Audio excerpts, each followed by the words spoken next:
Muito bom dia a todos vocês. Vamos silenciar agora nosso coração.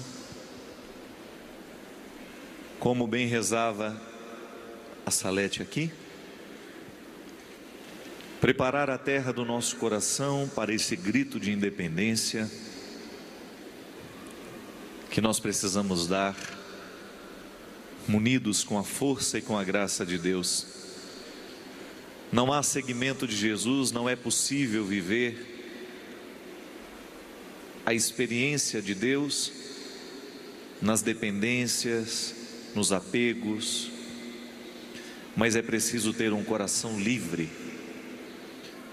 E para ser livre nós precisamos proclamar essa independência do nosso coração e somente de Deus dependermos. Colocar a nossa vida, a nossa história nessa certeza. Somos dependentes dele, somente. Para nos ajudar a viver este processo de libertação, a palavra de Deus que hoje eu convido vocês a meditarem comigo, está na carta de Paulo aos Gálatas. Se você não trouxe a sua Bíblia, você vai só prestar atenção. Mas se trouxe e quiser acompanhar, é o capítulo 4 da carta aos Gálatas, versículo 1 em diante. Carta aos Gálatas, capítulo 4, versículo 1 em diante. Digo, pois, que todo o tempo em que o herdeiro é menino, em nada difere do servo, ainda que seja senhor de tudo, mas está debaixo de tutores e curadores até o tempo determinado pelo Pai. Assim também nós, quando éramos meninos, estávamos reduzidos à servidão, debaixo dos primeiros rudimentos do mundo. Mas vindo à plenitude dos tempos, Deus enviou seu Filho, nascido de mulher, nascido sob a lei, para reunir os que estavam debaixo da lei, a fim de recebermos a adoção de filhos. E porque sois filhos, Deus enviou aos nossos corações o Espírito de seu Filho que clama, Abba, que quer dizer Pai. Assim que já não é mais servo, mas filho, se és filho, és também herdeiro de Deus por Cristo. Mas quando não conhecíeis a Deus, servis aos que por natureza não são deuses. Mas agora, conhecendo a Deus, ou antes, sendo conhecidos de Deus, como tomais outra vez a esses rudimentos fracos e pobres, aos quais de novo quereis servir? Guardais dias e meses e tempos e anos. Receio de vós que haja eu trabalhado em vão para convosco. Irmãos, rogo-vos que sejais como eu, porque também eu sou como vós. Nenhum mal me fizestes. E vós sabeis que primeiro vos anunciei o Evangelho, estando em fraqueza da carne. E não rejeitastes nem desprezastes isso que era uma tentação na minha carne, antes me recebestes como um anjo de Deus, como Jesus Cristo mesmo. Qual é logo a vossa bem-aventurança? Porque vos dou testemunho de que, se possível fora, arrancaria-os os olhos e lhes daria. Fiz-me acaso o vosso inimigo dizendo a verdade? Eles têm zelo por vós, não como convém, mas querem excluir-vos, para que vós também tenhais zelos por ele. É bom ser zeloso, mas sempre do bem, e não somente quando estou presente convosco. Meus filhinhos, por quem de novo sinto as dores de parto, até que Cristo seja formado em vós, eu bem quisera agora estar presente convosco e mudar a minha voz, porque estou perplexo a vosso respeito. Palavra do Senhor.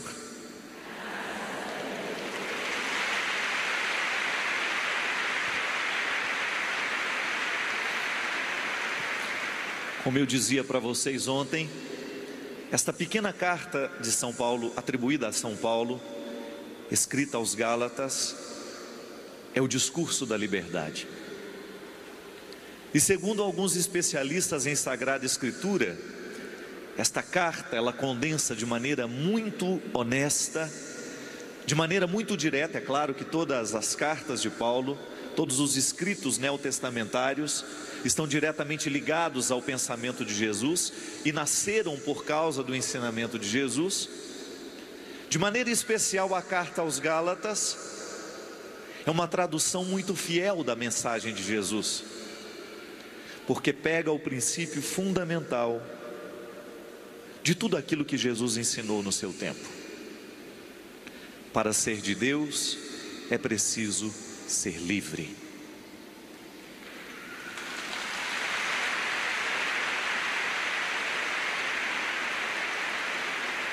Para ser de Deus, é preciso estar livre de todas as amarras que nos aprisionam.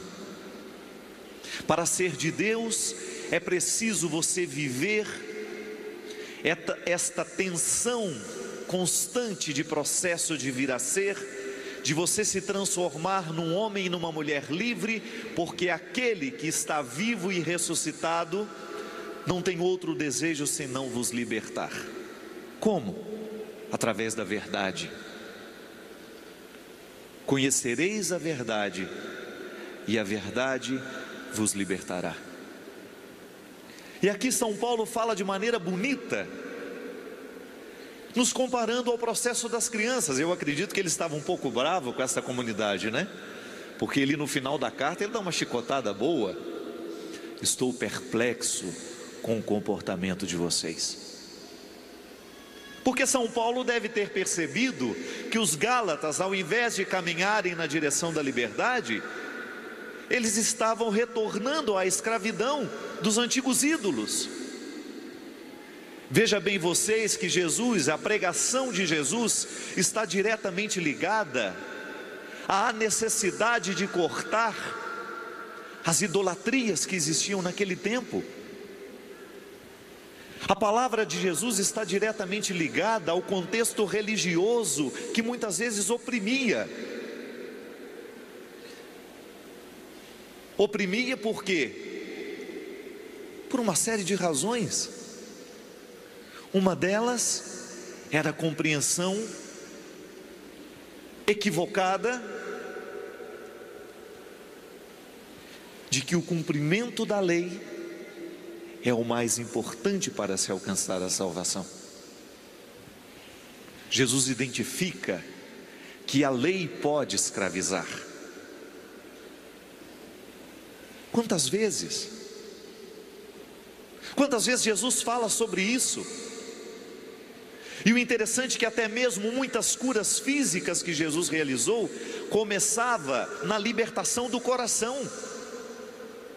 Quantos cegos, quantos surdos, quantos leprosos, a primeira cura que Jesus precisava realizar não era no físico da pessoa, mas era naquilo que nós falávamos ontem, era na cura da mentalidade, no jeito de pensar, porque é aqui que a liberdade é gestada. Nós ficamos cativos aqui.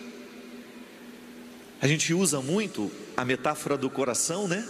Mas coração e cérebro estão diretamente ligados. O coração, ele está como um significado ocidental, né? Um contexto ocidental, ele polariza os nossos sentimentos.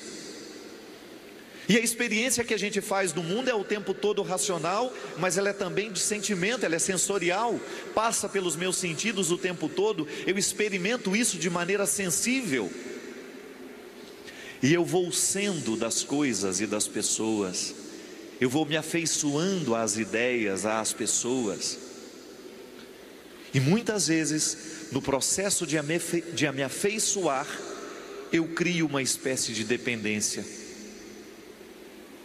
Muitas vezes, de me identificar com uma ideia, eu também crio uma dependência. Eu vou ficando escravo. Eu vou ficando escravo de realidades que não me libertam. Eu vou ficando escravo de pessoas que não me libertam. É um processo sério. São Paulo diz: uma criança, mesmo sendo ela herdeira, ela jamais vai poder tomar posse do que tem. Por quê? Porque lhe falta consciência. A psicologia nos ensina que o processo da consciência é aos poucos. É até bonito você compreender o processo que Jesus teve de tomar consciência de que ele era filho de Deus. Foi aos poucos. Ou você acha que o menino Jesus já falava: eu sou Deus, vou fazer um milagrezinho aqui hoje? Não. Ele foi tomando consciência. A ação de Deus na sua vida, do Pai na sua vida, foi colocar no seu coração a consciência de quem ele era.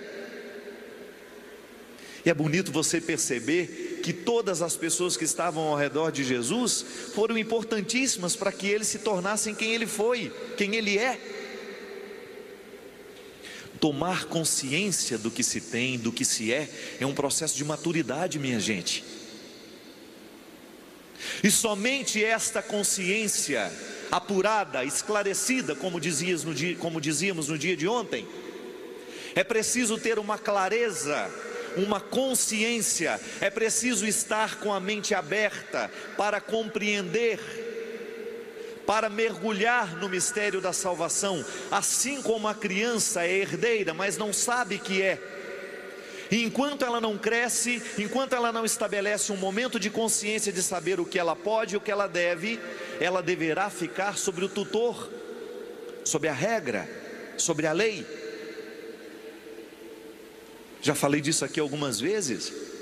Piaget, o grande mestre da psicologia educacional, ele nos ensinava e nos ensina até hoje, porque embora tenha morrido, ele deixou os seus ensinamentos.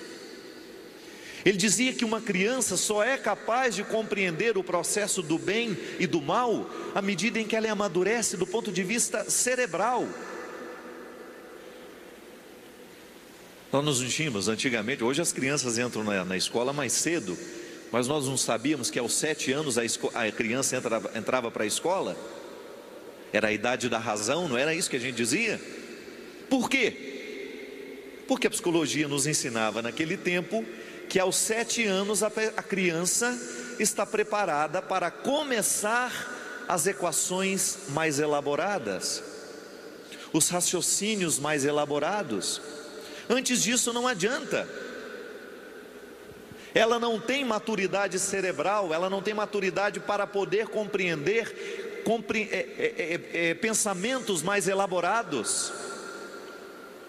Não adianta você sentar com seu filho de 3 anos e dizer: meu filho, papai não vai poder dar essa bicicleta porque a crise financeira atingiu diretamente o mercado de Nova York, a bolsa do Japão, de Tóquio, despencou essa semana. Imagina a cara de brócoli com que o seu filho vai olhar para você. Não é assim? Não adianta falar dessas coisas para a criança. É o exemplo que eu dava ontem da mãe contando as histórias afetivas, amorosas, para um menino de 5 anos. Mamãe vai para a balada, viu? Você vai ficar com a vovó, que a mamãe tem que namorar. O casamento da mamãe não deu certo. Seu pai não vale nada. A criança não está preparada para ouvir uma conversa dessa. É por isso que todo mundo que conversa com criança parece um macaco, né? Um bichinho. Cadê a mamãe? Não é assim que a gente faz? É uma tentativa de entrar no mundo dela. Imagina você: cadê a mamãe? Ela não está preparada para isso. O mundo dela é muito diferente do seu. É igual quando a gente vai conversar com o velho, né? Já viu que a gente só conversa gritando com o velho? Como é que a senhora está? De onde a senhora é? Aí a pessoa fala assim: meu filho, eu só sou velho, eu não sou surdo. Não é?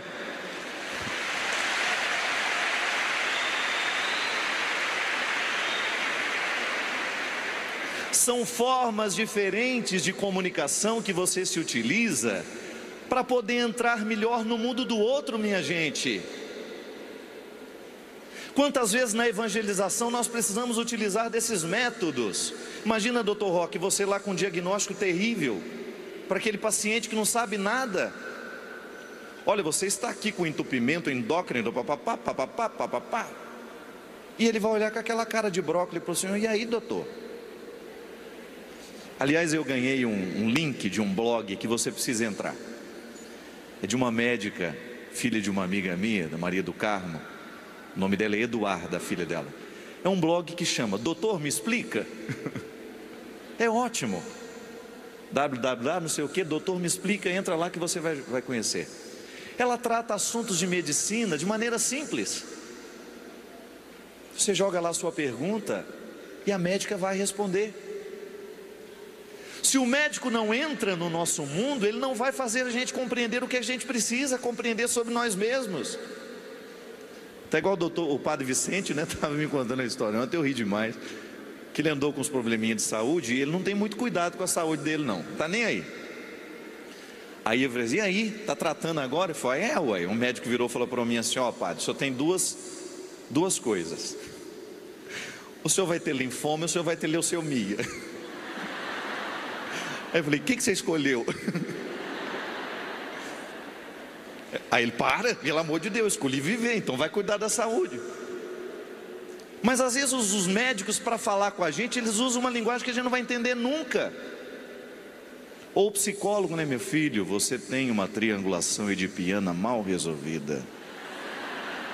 Tá? E aí? As palavras bonitas nem sempre conseguem resolver a situação, não, minha gente. Eu estava dizendo, a gente como evangelizador, quantas vezes para a gente se fazer entender, para a gente se fazer compreender, você tem que entrar no universo do outro. É o que Jesus fazia o tempo todo. Jesus era um especialista em contar histórias, porque ele tinha essa consciência. Jesus era muito esperto. Ele sabia muito bem que se ele quisesse levar aquela pessoa à maturidade, ele deveria falar a linguagem, ainda que infantil, que ela poderia compreender. A criança não sabe que é herdeira, ela é riquíssima. O pai é milionário, morreu e deixou tudo para ela. Mas se alguém não vai comunicar essa criança, torná-la consciente do que ela tem, do que ela é, ela morre como mendigo. Se materialmente alguém não passa para ela, olha, ensina concretamente: você é dono daquele prédio, você é dono dessa casa, você tem isso de dinheiro no banco.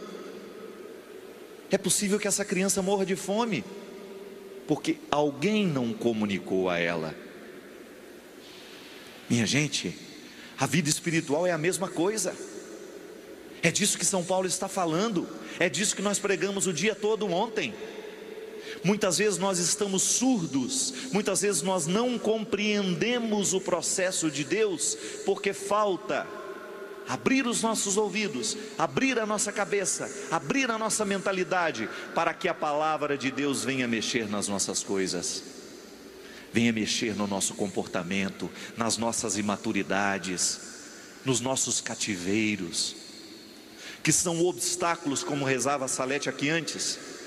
Não é que Deus não gosta daquela pessoa, não é que Deus não ame aquela pessoa, mas a gente precisa se libertar dela, porque senão o nosso processo vai ficar emperrado, porque não são poucas as vezes em que as pessoas estão emperradas na vida por causa de pessoas, por causa da situação que aquelas pessoas criam na nossa vida. Eu me recordo, minha gente, que há muito tempo atrás eu vivi um processo horrível, humano, de dependência afetiva, diretamente ligado a uma pessoa, não conseguia viver distante dela, e aquilo me fazia mal. Eu era menos eu, há muitos anos atrás. E depois, passado um tempo de ruptura com aquela pessoa, uma vez eu ouvi um padre, o padre Ayrton Freire, lá de Recife, um ser humano maravilhoso. Ele rezando por mim, ele falou assim: Fabinho, ele me chama de Fabinho, vem no meu coração aqui, uma pessoa que lhe machucou muito, que você viveu uma dificuldade muito grande e que às vezes você tem vontade de se reaproximar dela. Imediatamente eu tomei consciência da situação. Ele disse assim para mim: faz o seguinte, essa pessoa precisa só da sua oração, não da sua presença.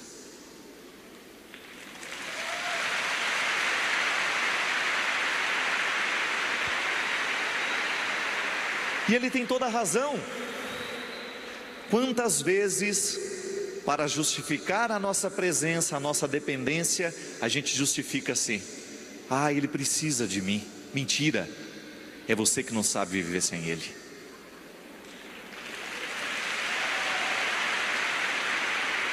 E muitas vezes, por causa da imaturidade que prevalece dentro de nós, nós não somos capazes de reconhecer que a distância é o melhor remédio, e que o melhor jeito de você cuidar do outro é ficando longe dele, que o melhor jeito de você ser cuidado por ele é você ficando longe dele. Há pessoas que se aproximam de nós e elas conseguem extrair o que a gente tem de pior. É direito seu dizer: rezo por você, mas não quero a sua presença na minha vida. Quero o seu bem, quero o seu bem-estar, quero a sua felicidade, mas não quero mais abrir a porta da minha vida para você entrar. Gente, isso é questão de maturidade. Nós precisamos saber fazer essa identificação. Muitas vezes, por causa da imaturidade que nós temos, nós somos incapazes de viver esse processo de liberdade que a palavra de Deus nos convida. Ontem a gente dizia, né? Diga a Deus que eu fico.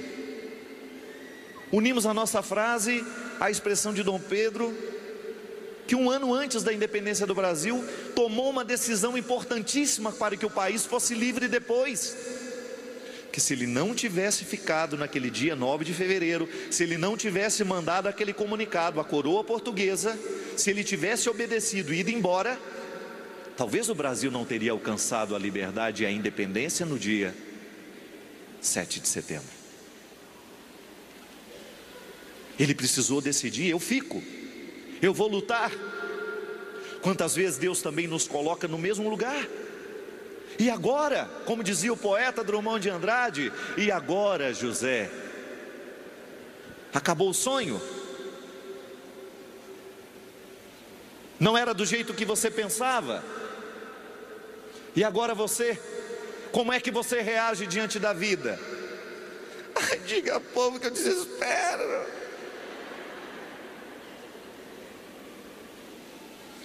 Eu desisto. Eu não dou conta. Essas frases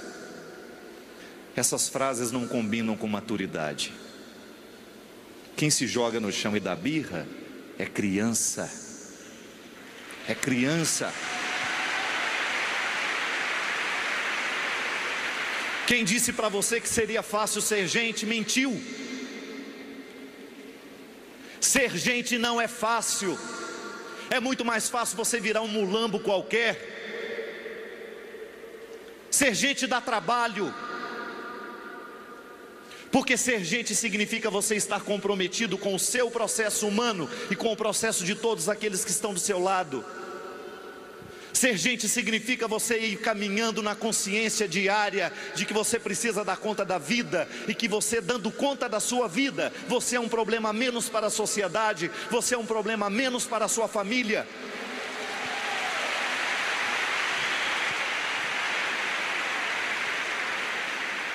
Quantas vezes a nossa vida vira um inferno por causa da nossa família, minha gente? Quantas vezes você chega a essa consciência: meu Deus, eu não tenho problema, mas o problema dos meus irmãos é o problema que eu tenho.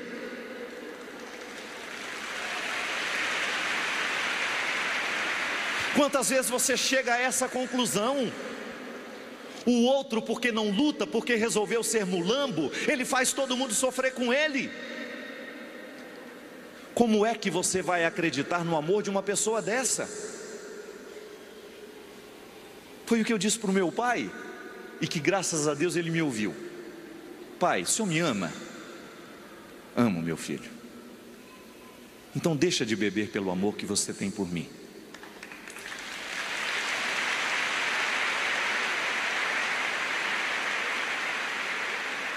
E depois daquela graça, eu tive a graça de ter um pai inteiro, porque parou.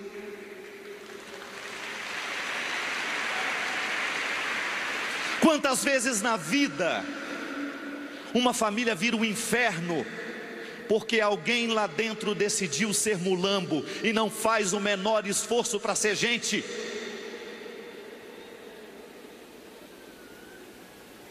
Não optou pela liberdade, não optou pelas coisas boas da vida. Teve boas oportunidades, teve bons momentos da vida e jogou tudo fora.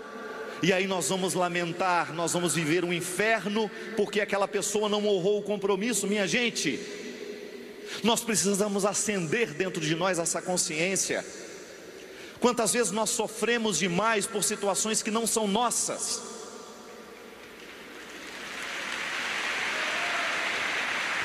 E no momento em que nós sofremos por situações que não são nossas, nós bajulamos o outro e mostramos para ele que quanto pior ele é, mais a nossa atenção ele vai ter. É dependência afetiva. Falta ler a carta de São Paulo às Gálatas e ter coragem de dizer: você é meu irmão, mas você não sou eu. Você é meu amigo, mas você não sou eu. Há uma diferença entre nós aqui, ó. E por mais que eu tenha que estar comprometido com a sua felicidade, você não se esqueça que você também tem que estar comprometido com a minha. Não é possível viver um lado só dessa história. É igual mulher que quer ser casada, só ela, mas o marido nunca quis ser casado com ela. Como é que pode dar certo um matrimônio de um lado só?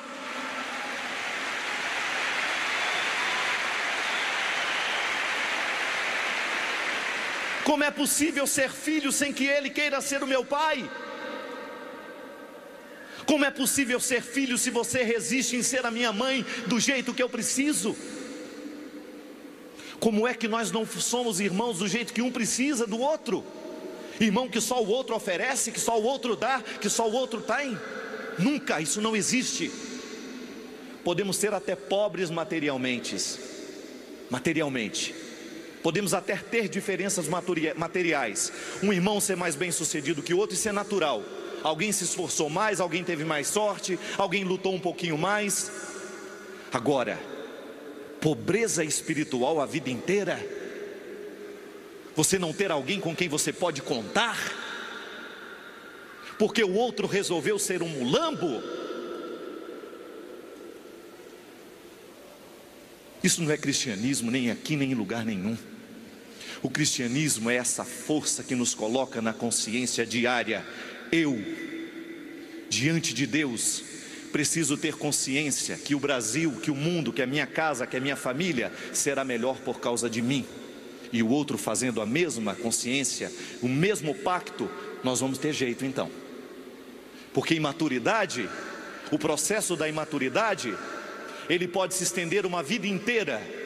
Quando a gente olha para o mundo e a gente fica pensando: eu sou um pobrezinho, eu sou um coitadinho, e as pessoas têm que cuidar de mim, as pessoas têm que cuidar dos meus problemas, e eu mesmo não vou agir, não vou mover uma palha para resolver. Isso não é maturidade, isso é infantilismo que não pode levar ninguém a absolutamente nada.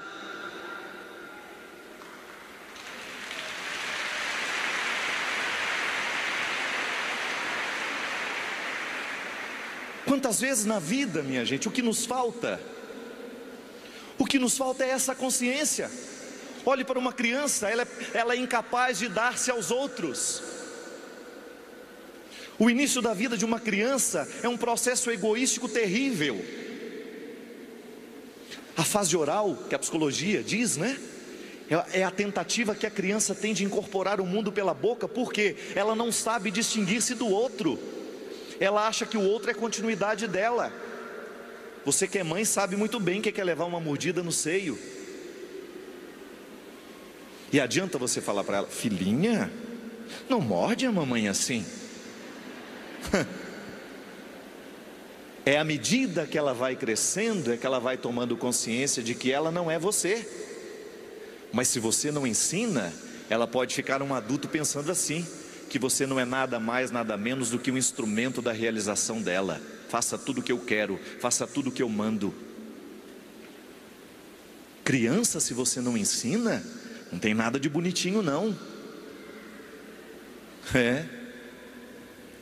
Eu olho para essas criancinhas assim, eu acho lindas, mas no seu colo. Olha lá que belezinha. Na hora que essa criança demonstrar os primeiros sinais de egoísmo, quando ela não souber dividir nada, porque ela é naturalmente assim, é o processo humano. Se você não ensina que ela tem que dividir o pão com o irmãozinho dela, ela não vai aprender, minha amiga. Se você não ensina para ela que ela não tem o direito de morder você e de fazer o que quer com você, ela não vai aprender mesmo. Se você não dá as regras para essa criança, à medida em que ela vai sendo capaz de entender, falando a linguagem que ela consegue compreender, você vai ter um monstro dentro de casa. E um monstro que você nutriu, um monstro que você construiu. Aí depois você grita desesperada: eu não sei o que fazer.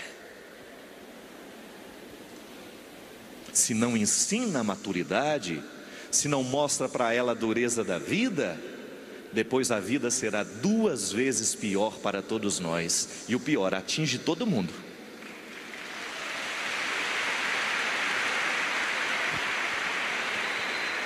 É por isso que o diabo tem livre trânsito em gente preguiçosa. O diabo é aquela voz mansa que vai soprar sempre no seu ouvido: para que dividir, rapaz? Come sozinho. Para que ter paciência? Deixa ele chorar, dá logo esse chocolate que ele quer. É assim. Meu amigo, porque na hora que esses bichinhos começam a gritar querendo o que querem, se você não bate o seu pé, é igual uma história que eu conheço, que o menino dorme com a mãe até hoje, já tem 22 anos. Aí eu perguntei para ela, né, pelo amor de Deus, como é que você permitiu isso? Ele chorava demais toda vez que eu tirava ele. Tá bom. Quem não gosta de ouvir choro de criança não pode ser mãe. Ela aprendeu e tem uma maturidade danada para lidar com a situação. Tira nas 2 primeiras noites e aguenta o choro dele a noite inteira. Deixa ele esgoelar enquanto ele puder. Deixa ele ficar afônico de tanto chorar. Quero ver se na 3ª noite ele chora. Agora, se você tiver medo de choro,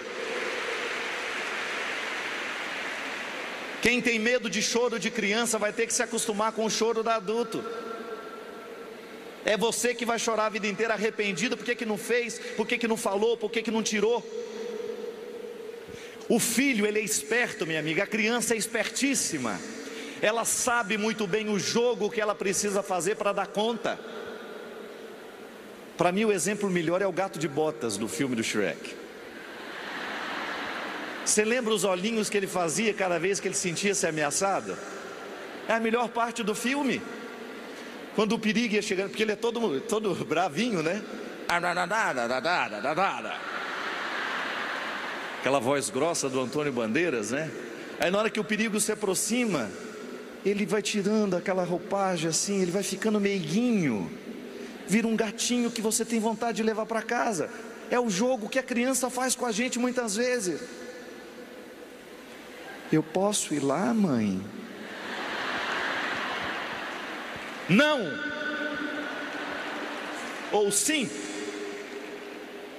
Ele vai começar a exercer o jogo com você. Ele vai começar a lhe dominar nas pequenas coisas. Ele vai saber muito bem como é que você reage. É igual a música da Adriana. Qual é a chave? Qual é o segredo que abrem as portas do teu coração? É verdade. Olha, Gente, se você tem 8 filhos, e se você é uma boa mãe, eu tenho certeza que você tem 8 chaves diferentes. Uma para abrir cada filho, porque a mesma não serve para todos. Não é? É assim. E você usar a chave certa, você usar o método certo, vai promover liberdade nessa criança. Gente, quando você ensina uma criança que ela não tem o direito de ser egoísta, você está criando nela a possibilidade de ser feliz no futuro. Quando ela encontrar as pessoas e ela for fazer a experiência de amar e ser amado, ela poder exercer de maneira bonita a sua capacidade de amar, não para fazer o outro ser dela, mas para ser capaz de promover o outro. A experiência de Deus em nós é para isso, minha gente. O casal que educa o filho a partir das regras sagradas da nossa religião, dos ensinamentos divinos, ela vai ter condições de oferecer ao mundo um ser humano mais preparado. Meu filho, você não tem o direito de entrar na vida daquela moça e de usá-la como se ela fosse um objeto na sua vida. Quem é que faz o cafajeste? Onde é que o cafajeste tem as suas aulas? É muito difícil achar cafajestes no mundo de hoje, mas tem um ou outro, não é? A melhor regra, olha, antes de você começar a namorar, antes de você noivar, antes de você querer casar, passa uns dias na casa dele, vai conhecer a sogra, como é que ela age, como é que ela fala, o que é que ela pensa, porque depois que você casa, é sua família também. O que essa família vai provocar dentro de você? Minha gente, muitas vezes nós não somos preparados para o amor por causa disso. Nós não aprendemos as regras desde cedo, foram relapsos conosco. Há uma grande diferença entre amar e estar apegado. Amar é atitude de liberdade, é aquela sensação boa que você tem. Meu filho saiu de casa, padre, mas ele está crescendo na vida, eu fico feliz. Eu tenho consciência de que eu não criei o meu filho para mim. Padre, meu filho morreu antes da hora, mas eu estou tranquila com a missão que eu realizei na vida dele. Não me apeguei de maneira egoística àquilo que ele era. Estou vivendo aqui a minha vida agora, estou dando conta de tudo que está vindo, porque eu não desisto por ele. São as maneiras que nós temos de reagir. Amar é isso, é você ter o tempo que pode ter. O apego é diferente. O apego é quando cresce dentro de você a ilusão de que o outro é seu, e de que, portanto, ele não pode fazer o que ele quer. Ele só pode agir em consonância com aquilo que você determinou. O amor é livre, o amor é capaz de escutar a vontade do outro, o amor discute, o amor é paciente, como dizia a carta. Nós vamos chegar a um consenso. O que você acha melhor? É o momento em que nós discutimos a nossa vida, em que nós colocamos na mesa as oportunidades que temos, os prós e os contras. É o momento em que a gente é capaz de falar: olha, você está sendo mulambo e você não tem o direito de ser. Você está afetando a sua família toda. Você não tem o direito de provocar essa infelicidade toda em nós. Pense um pouquinho no seu pai, pense um pouquinho em nós. Amor é isso. O apego não. O apego, quando eu estou apegado a alguém, a alguma situação, a alguma realidade, eu sou incapaz de pensar no bem daquela realidade, daquela pessoa. Eu só quero a satisfação do meu desejo. Aí eu faço do outro o meu escravo. Assim como um dia nós já fomos de Portugal. Quando eles vinham, levavam as nossas riquezas e não estavam nem um pouco preocupados com o futuro da nossa terra. Até o momento que alguém grita: chega. Ou nós vamos ficar independentes, ou nós vamos provocar muita morte.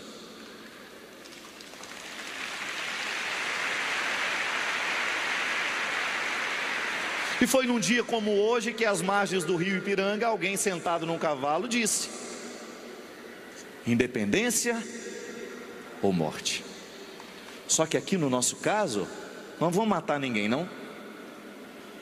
Somos nós que vamos morrer se não provocarmos a independência.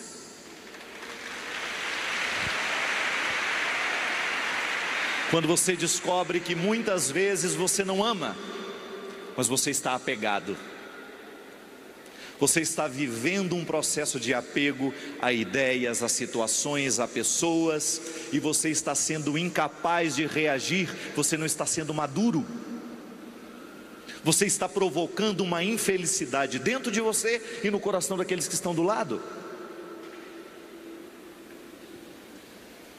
O que falta para nós muitas vezes é ter essa coragem de olhar para o lado e pensar: o que eu estou provocando? Outro dia, minha gente, eu vivi uma situação extremamente doída para mim. Nessa minha vida de muitas andanças, eu tenho hoje uma equipe de 22 pessoas que viajam direto comigo. Graças a Deus eu não vou sozinho a lugar nenhum, estou sempre com essa equipe. Músicos, produtores, iluminadores, técnicos de som, assessores, vai todo mundo. E lá pelo Nordeste, depois de acho que 10 shows, no 11º a gente teria 13 shows em 14 dias. Você vai ficando humanamente cansado, estressado, você não aguenta mais ver nem gente na porta do hotel querendo te ver. Vou tirar uma foto.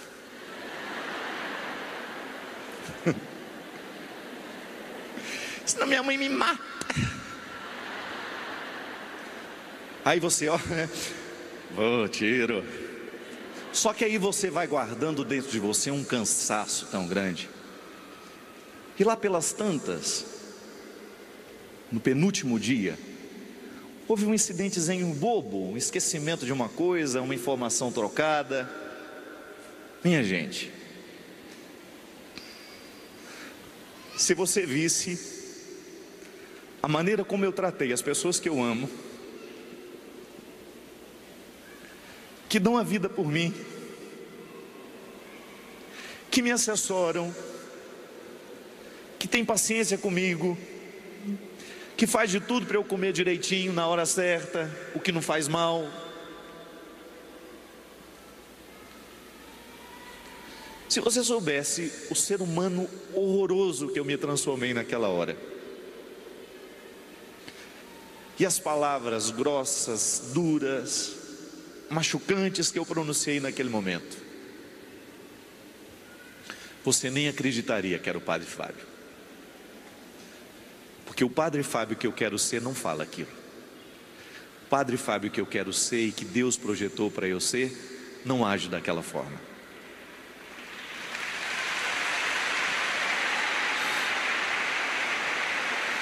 Eu voltei aqui, mas você está debaixo de tutores e curadores até o tempo reduzidos à servidão debaixo dos primeiros rudimentos do mundo. Olha que coisa horrível, você ser dominado por sentimentos rudimentares, aquilo que não faz parte de nós. Nós já evoluímos. Quanta consciência Deus já me deu de como nós devemos tratar as pessoas, de que se a minha evangelização não acontece nos bastidores, eu não tenho direito de estar aqui. Não foi assim que Jesus me ensinou a tratar as pessoas que erram. Eu também erro. Não é assim que eu gosto de ser tratado. Mas naquele momento eu perdi a liberdade, eu me deixei mover por um sentimento rudimentar, eu fui escravo de uma mesquinharia minha, de querer que as coisas estejam certas. E as pessoas, na sua boa vontade, no seu desejo de acertarem, não conseguiram fazer diante daquilo que eu esperava que elas fizessem. E movido por aquilo que é rudimentar, estranho, ruim, eu agi, eu falei, eu gritei, na frente de todos os 22, eu olhei nos olhos e disse: você é um incompetente,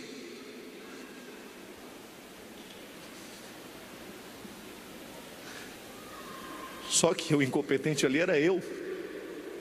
Incompetente para lidar com o meu cansaço, incompetente para lidar com a minha situação, incompetente para lidar com os meus afetos, incompetente para lidar com a minha imaturidade momentânea. E aí passou, minha gente. Eu sou o chefe. Ninguém respondeu o chefe. Aquele silêncio dentro do ônibus e uma vergonha imensa dentro de mim. Sabe quando você termina de dar o seu showzinho? E aí tudo aquilo cai em cima de você? Porque graças a Deus, o nosso processo de Deus acelera também isso em nós. Tomar consciência do erro. Quanto mais tempo a gente demora para perdoar, é porque nós estamos longe do processo de Deus. Se você se arrepende logo, se você toma consciência logo e depois faz um esforço para isso não voltar a acontecer, isso é sinal de que a conversão está em nós. E eu quero isso para mim, minha gente. Eu não quero ficar dizendo receitas para você que eu não sigo. Aí aquela vergonha, aquele silêncio o dia todo, ninguém fala nada, ninguém olha para ninguém. E eu tinha que fazer o último show. Na hora que eu subi no palco, eu tive uma sensação de que eu estava num território estranho. Os meus músicos não, a confusão não era com eles, eles me olhavam sabendo que eu não estava bem, sorriam para mim. Porque se tem uma riqueza que hoje eu posso considerar na minha vida, é a presença dessas pessoas no meu ministério. E aí lá pelas tantas, quando o dia acabou, quando a luz apagou, e eu fiquei sozinho no quarto, alguém teve coragem de vir.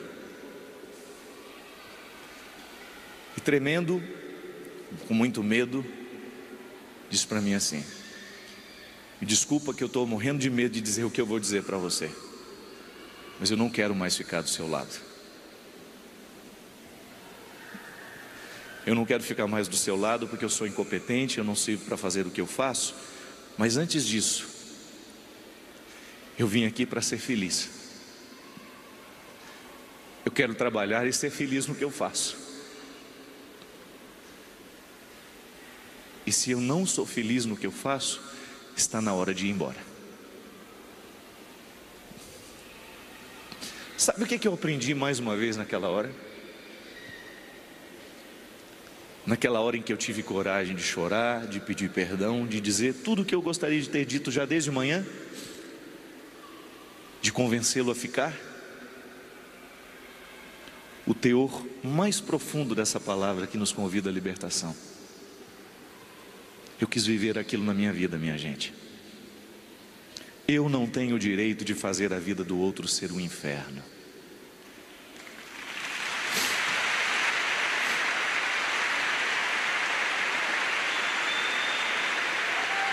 E sabe onde estava a voz de Deus na voz daquele rapaz? Quando olhou para mim e disse assim: padre, nos últimos 2 dias você está tão nervoso que todo mundo está com medo de você. Veja bem, se eu faço alguém ter medo de mim, eu não estou promovendo a liberdade.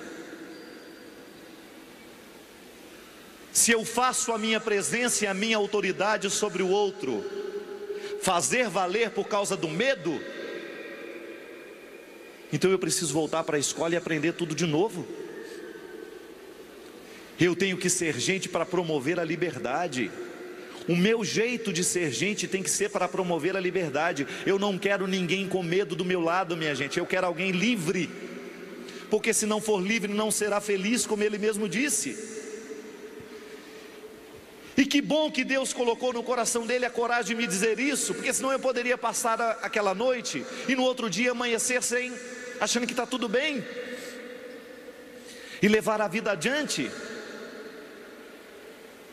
Mas diante desses acontecimentos você precisa tomar consciência: eu não estou sendo livre, e no momento que não sou livre não deixo o outro ser também. Eu não tenho o direito de emperrar o processo de Deus na vida do outro. Quantas vezes nós fazemos isso sem perceber? Quantas vezes no nosso casamento nós fazemos isso? Nós emperramos o processo da felicidade do outro. Quantas vezes nós travamos relacionamentos assim? Só que nos falta coragem de olhar nos olhos daquele que nos prende, daquele que nos tira a liberdade e dizer: você não está me fazendo feliz, muda, pelo amor que você tem a mim. E aí a gente descobre que a gente também precisa mudar. É aquilo que eu preciso fazer, é aquilo que depende da minha ação. Não pode haver cristianismo sem essa consciência, sem esse esclarecimento. Onde é que eu escravizo? Onde é que eu sou escravizado? Quais são os cativeiros que eu crio? Quais são os cativeiros que eu gero? E aí sabe o que nos faz mudar? É você descobrir que você ama o outro. Não era um ser humano qualquer, é alguém que eu amo. Eu vou perder alguém que eu amo por causa de orgulho? Por causa de vaidade? Não. No momento que essa pessoa entrou na minha vida, eu tomei consciência de que era para promovê-la.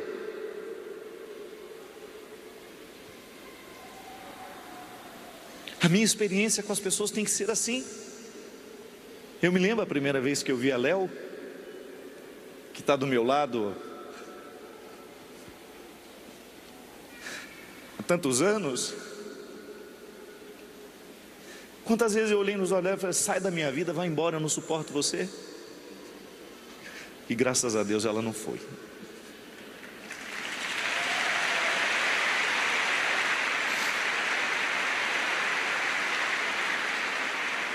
Ela é desobediente. Você sabe por quê? Porque a vida é assim. A gente só cresce nesse amor. Ela era uma das protagonistas da história. Essa criatura dá a vida por mim. Tem cuidado da minha vida desde quando comecei lá. Ela me pegou no iníciozinho, quando eu mesmo atendia os telefones, eu mesmo marcava os encontros, os retiros, os eventos. Aí a gente cresceu, a gente foi para lugares maiores, eu quis trazer todo mundo comigo. Muito embora o mundo me abra com um monte de possibilidades, com um monte de gente bonita querendo cuidar de mim agora, não. Eu só vou se eu puder levar a minha casa junto comigo.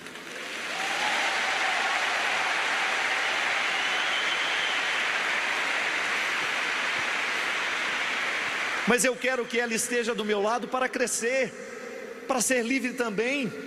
Ela luta para ser livre, para eu ser livre. Ela luta para que a gente não fira a nossa comunhão com a igreja.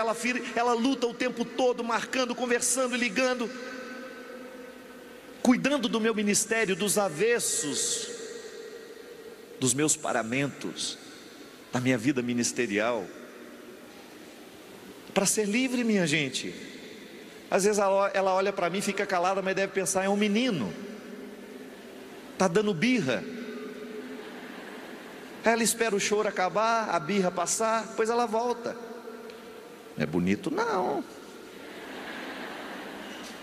E às vezes o que falta para nós é isso: alguém que tenha coragem de perturbar a sua solidão, o seu sossego. Posso falar um minutinho com você? Pode. Você já fala assim: pode. Aí o outro treme um pouquinho mais, mas fala. O que falta para nós é isso. Sabe qual que é o perigo da gente? A gente é elogiado demais. Padre, você é maravilhoso. Padre, se eu não faço no equilíbrio, gente, eu fico felicíssimo cada vez que eu tenho o reconhecimento do seu carinho, do seu amor, da sua misericórdia, da sua oração. Eu acredito mesmo. Eu vejo no rosto de vocês. Que me dera a gente pudesse parar cada vez que a gente vai sair ali e encontrar todo mundo. Mas o perigo é físico, né? Alguém mata a gente ali. Pula na frente do carro, joga... Ontem jogaram 2 esmaltes dentro do carro. Até agora eu não entendi. Não sei se foi a pessoa apavorada na hora, né? Esse carinha é maravilhoso. Jogaram 2 vidros de esmalte dentro do carro. Risqué. Pois podia mandar pelo menos um bilhete dizendo o que significa, né? Se é para esmaltar a alma. Que eu acho que nas unhas eu não estou querendo passar, não. Mas o que falta para nós muitas vezes é isso. Apaga a luz, recolhe esse som e a saletinha vai voltar para casa. E o sapo vai voltar para casa, para o brejo. Todo mundo tem que ter o seu brejo, sapo. Palco não vai nos educar muito não. Holofotes não nos educam muito não. O que nos educa mesmo é a família, quando você chega dentro de casa e você volta a ser um Zé Ruela, um Zé qualquer.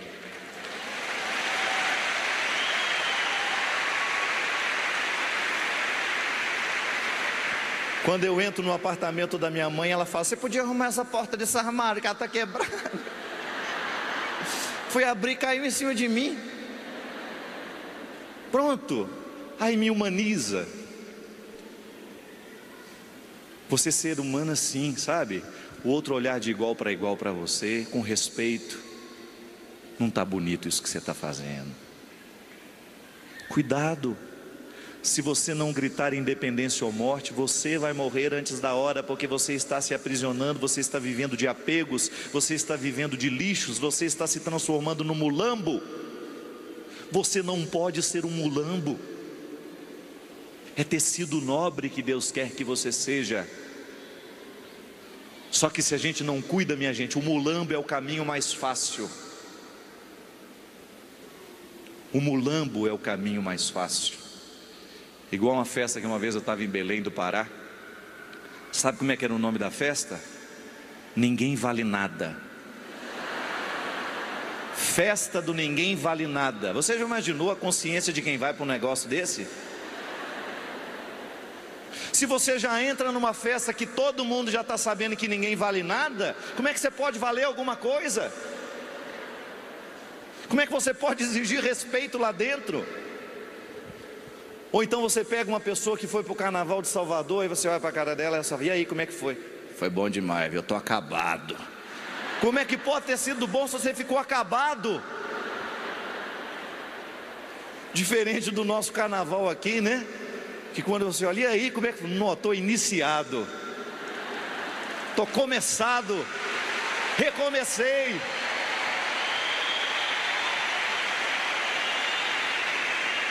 Quando você descobre que quando você entra nesse lugar, você entra com cara de mulambo e você sai com cara de veludo alemão.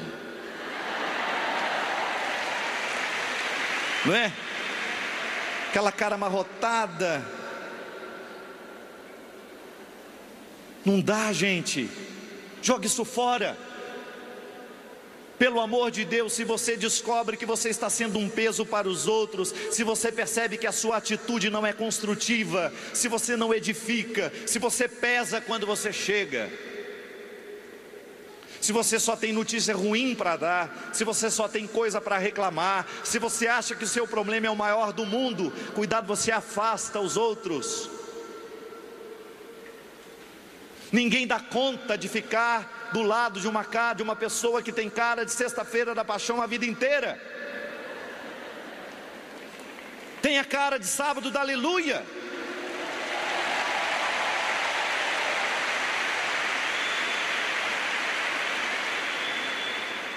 E tem gente que quanto mais cai essa cara, melhor ela acha que está.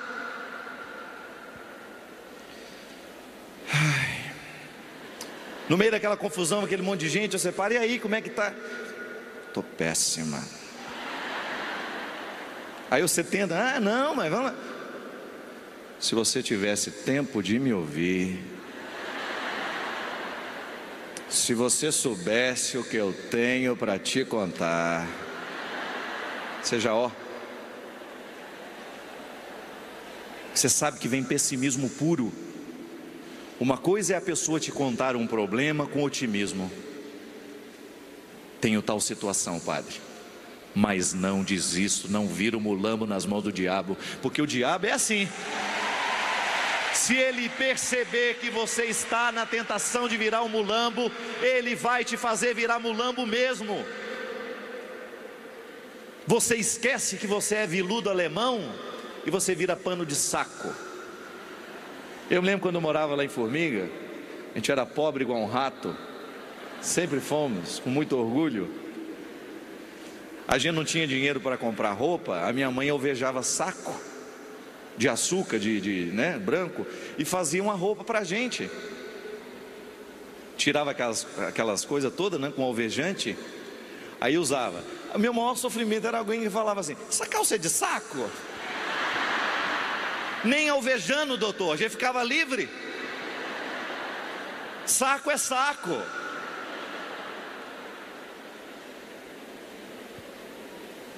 Aí eu sempre voltava à humilhação, né? Não adianta, por mais branquinha que ela esteja, o infeliz ainda percebe que é de saco.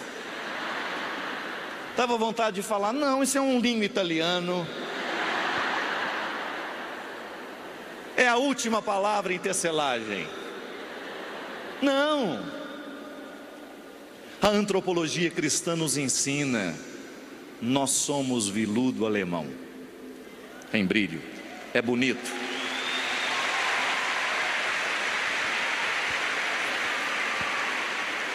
Só que agora tenha o cuidado de lavar, de passar do jeito certo. Porque o veludo alemão, se ele é passado do jeito errado, minha amiga, vai ficando uma feiura. Se é lavado do jeito errado, vai ficando uma feiura. É por isso que você tem que ver aí, ó, manual de instrução. Quantas vezes você foi julgado na máquina e você não podia ser julgado na máquina? Quantas vezes secaram você ao sol? Espera aí que eu já venho. Pôs os prendorozinhos, 10 anos depois ele volta. E você ficou lá, parada, esperando, perdendo o brilho, deixando a vida passar, porque você acreditou que voltaria. Quantas vezes o sofrimento te joga dentro da máquina e você não se protege, você não se liberta, não se utiliza daquele momento para crescer, é imaturo, não aceita, fica resmungando, barabirra, e a vida passa por você, e você fica com essa cara de sexta-feira santa, e o pior, sem um andor para você poder andar em cima, que lá só vai santo.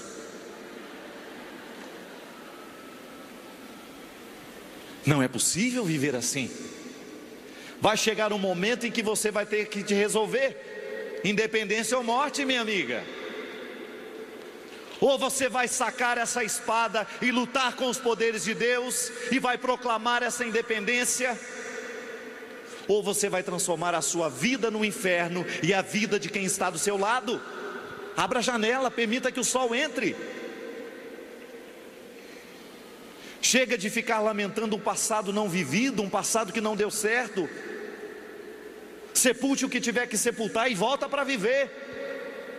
Levanta, sacode a poeira e dá a volta por cima. Não é verdade? É independência ou morte. O que você prefere?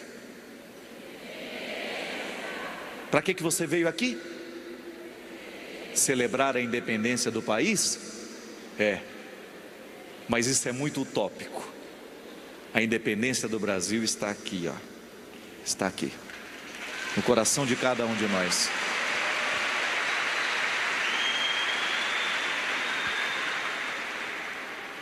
É a oportunidade que nós temos de nos colocar diante do Senhor. O rio é sempre um lugar de batismo, de vida nova. Foi às margens do rio Ipiranga que ele proclamou a independência do país.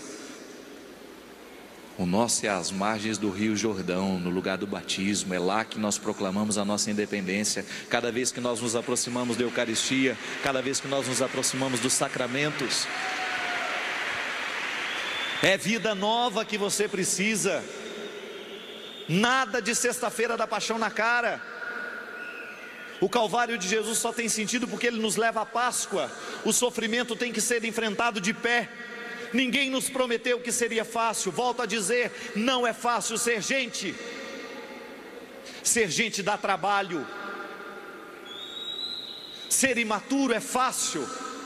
Ser maduro dá trabalho, crescer dá trabalho, educar um filho dá trabalho, ser irmão de um jeito certo dá trabalho, ser mãe de um jeito certo dá trabalho, ser marido, ser mulher. mas ninguém nos iludiu. Não vejo em nenhum momento Jesus iludindo as pessoas, dando a elas receitinhas prontas, ou aparelhinhos que nos transformam.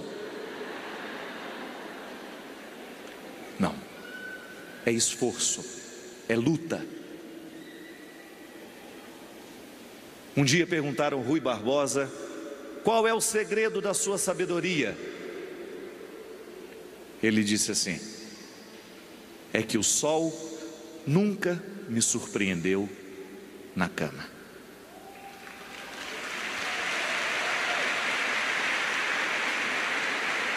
Isto é, levantava cedo para dar conta das coisas,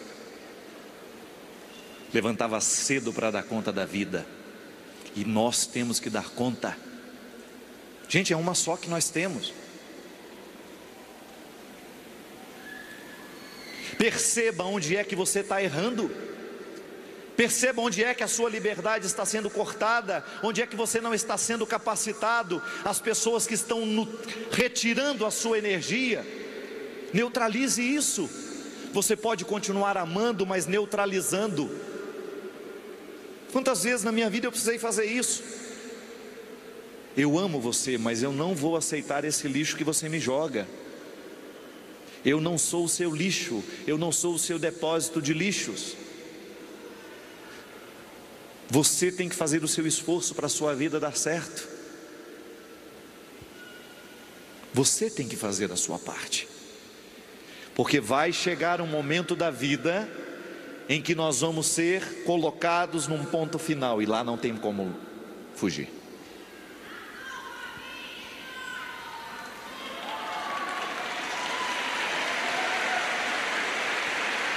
Obrigado.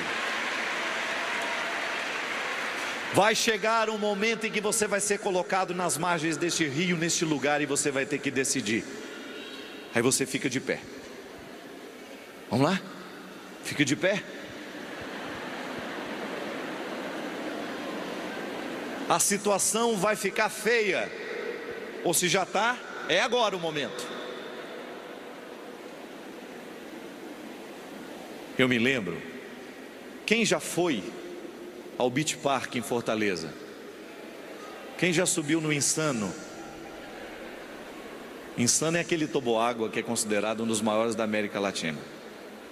Eu me lembro que eu fui, e na hora que eu estava subindo a escada, as pernas já ficam assim, né? Quer dizer, você vai cair de um prédio de uma altura de 12 andares, numa velocidade tal, e aquela voz fica falando: você vai despencar de uma altura de não sei quantos metros, numa velocidade tal. Aí a voz fala assim: e aí, vai desistir? De vez em quando, minha gente, descia alguém fingindo que estava com problema, tentando resolver no celular, com aquela boia. A vida muitas vezes é assim. As vozes vão ficar dizendo no nosso ouvido: e agora, vai desistir? Ou vai continuar? E o Cristo que nos põe de pé só nos diz uma coisa: não escute essa palhaçada. Preste atenção no seu coração e vai longe, que para isso que eu te fiz.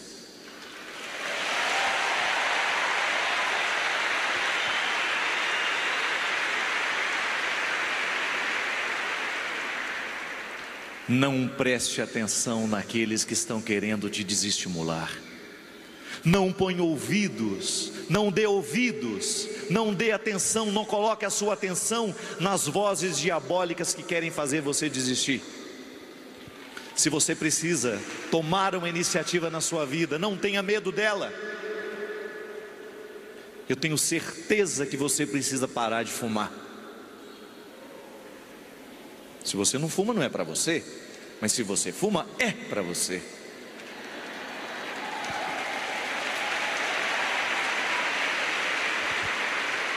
E você não tem o direito de dizer: eu não consigo. Chupa pastilha, faz o que quiser, faz transplante de pulmão, mas para, pelo amor de Deus. Busca um recurso, discipline-se no dia a dia. Todos nós que precisamos de ar puro agradecemos a sua decisão.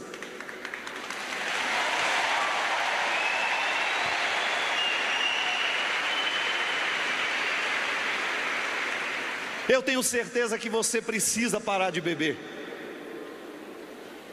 Você que bebe precisa. É socialmente. Cuidado, viu? É socialmente que a gente se destrói.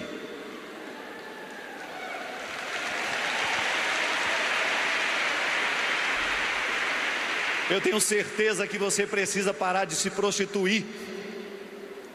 Padre? Prostituição socializada.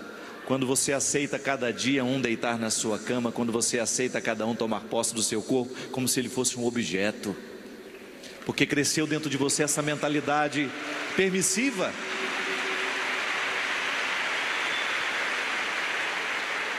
Eu tenho certeza, isso aí é para todos nós, que você precisa romper com esses apegos. Porque apegado, grudado, ninguém chega a lugar nenhum, tem que ser livre. A gente só é capaz de amar o outro à medida em que a gente tem liberdade interior.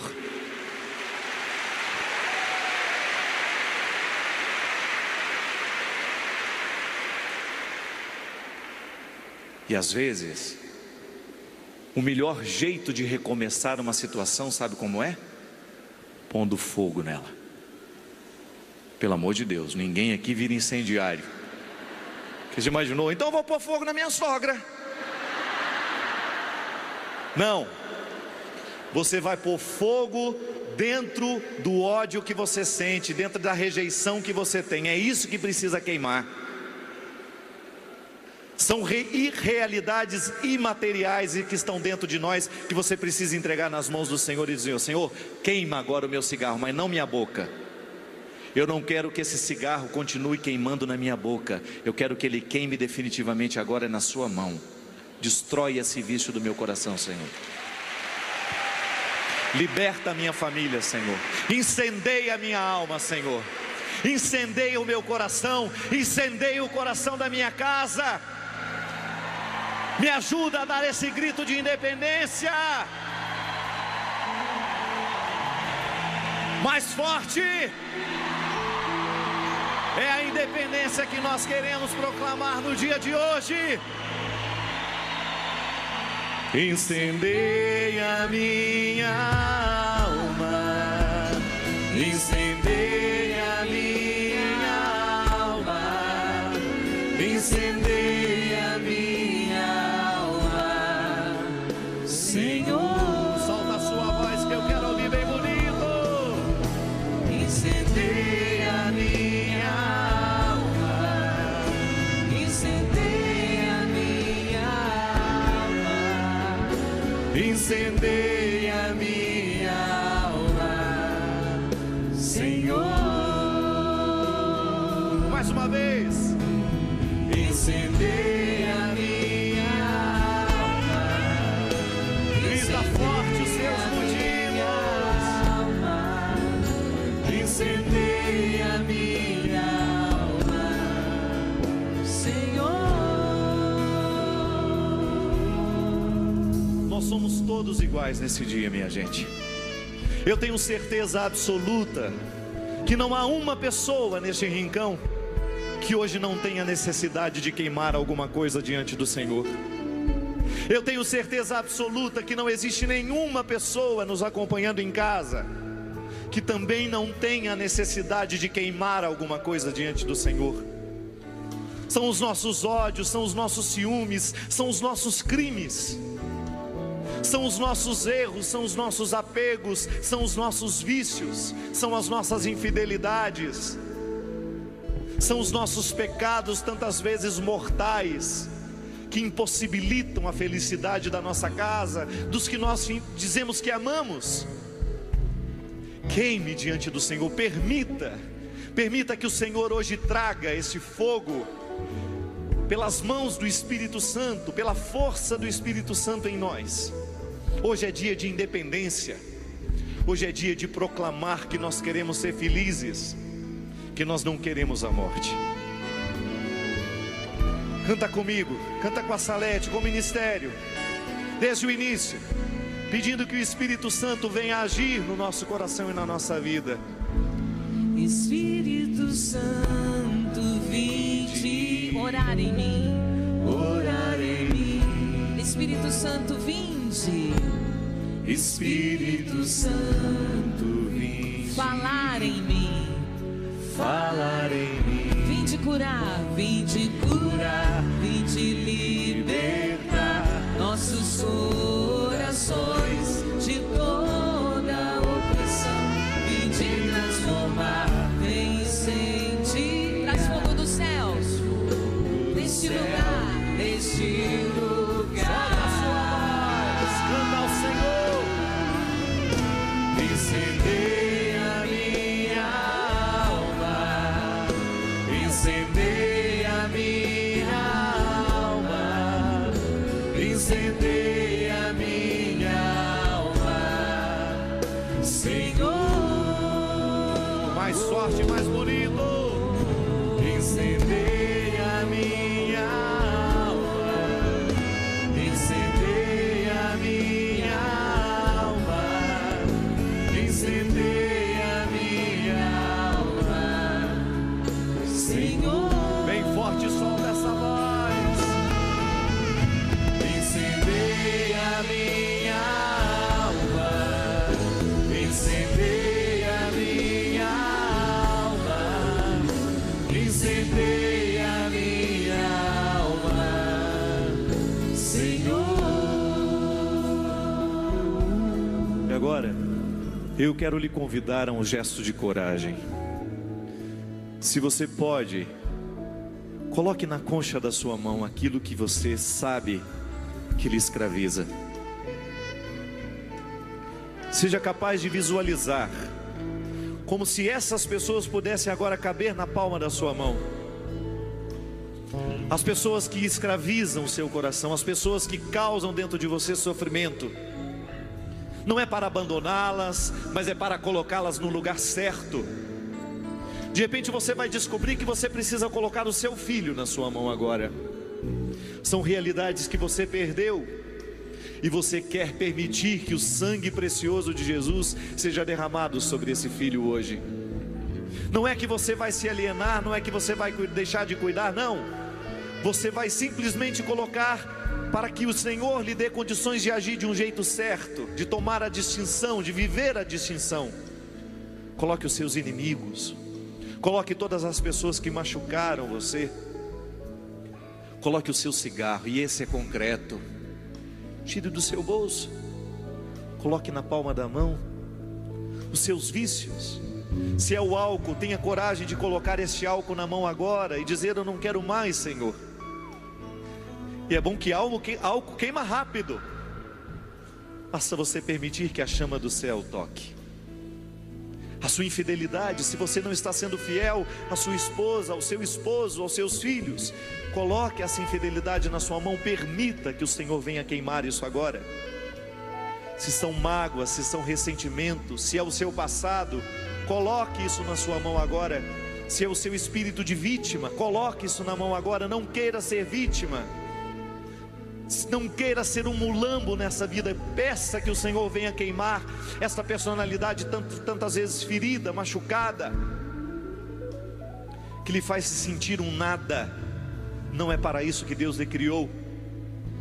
Permita que Deus queime isso, para que Ele lhe devolva coragem, e estenda isso para os céus, onde o fogo está sendo oferecido a nós. É do céu que nos vem a salvação, é do céu que nasce a nossa independência, é do céu que nasce no nosso coração hoje o desejo de gritar: independência, porque a morte nós não queremos. Incendeia a minha alma, incendeia a minha alma, incendeia a minha alma. Solta a sua voz, bem forte. Incendeia a minha alma, incendeia a minha alma. incendeia minha alma, Senhor. Só vocês. Incendeia minha alma.